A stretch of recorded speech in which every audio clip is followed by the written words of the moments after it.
येथील गुन्हे शोध पथक PI श्री राऊत, ACP श्री पोमन यांनी पुढाकार घेऊन गुप्त बातमीदारामार्फत बातमी काढून एक चोरीचे मोबाईल घेणारे मोबाईल दुकानदारास अटक करून त्याच्याकडून एकूण 13,52,000 रुपये किमतीचे 111 मोबाईल जप्त करण्यात आलेले आहेत।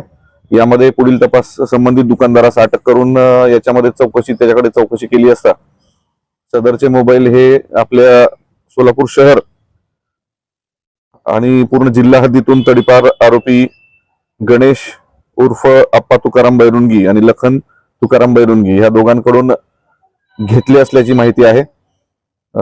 या दोघांनाही साधारण डिसेंबर 2025 मध्ये तडीपार करण्यात आलं होतं आणि या गुन्ह्यामध्ये त्या दोघांचा सुद्धा शोध घेण्यात येत आहे आणि त्या दोघांनाही अरेस्ट करण्यात येत आहे। नाही, फारुख मोहम्मद आणि पठाण हा जो प्रमुख आरोपी आपण आज अटक केलेला आहे हा एक मोबाईल शॉपी चालवतो आणि हे चोरलेले मोबाईल हा संबंधित चोरांकडून विकत घ्यायचा आणि तो परस्पर विक्री करायचा आणि या सर्व चोरींमध्ये हा सुद्धा तेवढाच सहभागी असल्याचं दिसून आल्यावरून याला अटक करण्यात आलेली आहे। याचं पूर्वीच्या रेकॉर्डची माहिती आपण घेत आहोत। बाकी 2 आरोपींचा बऱ्यापैकी पूर्वीचा रेकॉर्ड आहे आणि सध्या ते तडीपार पण आहे। किती शॉप आहेत की जिथे चोरीचे मोबाईल हा आता इनिशियली आपल्याला आता हा पहिलाच क्लू मिळालेला आहे। याच्या तपासातून अजून तसं काही निष्पन्न झालं तर त्या पुढील कारवाई निश्चित होईल। नाही, इतर ठिकाणचे सुद्धा याच्यामध्ये काही आहेत। सोलापूर शहरातलेच आहेत असं नाही, ग्रामीण भागातले सुद्धा आहेत, काही 1-2 विजापूरचे सुद्धा मोबाईल निघालेले।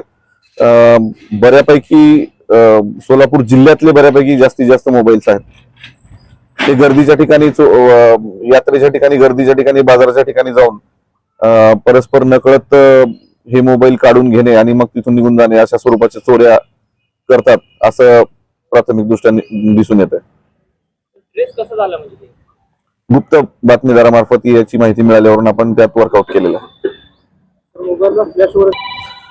काही मोबाईलच्या म्हणजे चौकशी अंती असं कळतं की काही मोबाईलच्या सॉफ्टवेअरचा फ्लॅश त्यांनी केलेला आहे। आता अजून त्याचा टेक्निकल तपास होणं बाकी आहे, त्याच्यानंतरच आपल्याला एक्झॅक्ट सांगता येईल किती मोबाईलचा सॉफ्टवेअर त्यांनी बदलला आणि किती मोबाईलचा अजून नाही बदलला। सध्या आरोपी 1 अटक आहे, अजून 2 फरार आहेत।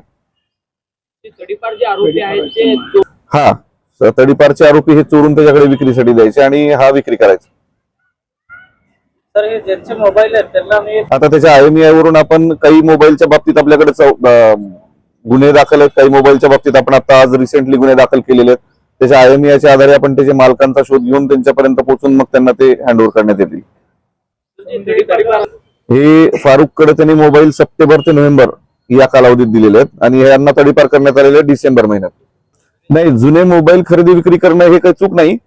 जुने मोबाईल विक्री करत असणाऱ्या व्यक्तीकडे त्याची पावती आहे किंवा नाही याची खबरदारी त्या संबंधित दुकानदारांनी घेणं आणि तो मोबाईल चोरीचा नाही याची खात्री त्यांनी करणं आवश्यक आहे। अदरवाईज हा जुना मोबाईल तो घेऊ शकतो आणि परस्पर विकू पण शकतो, तर त्यात काही लिमिटेशन नाहीये।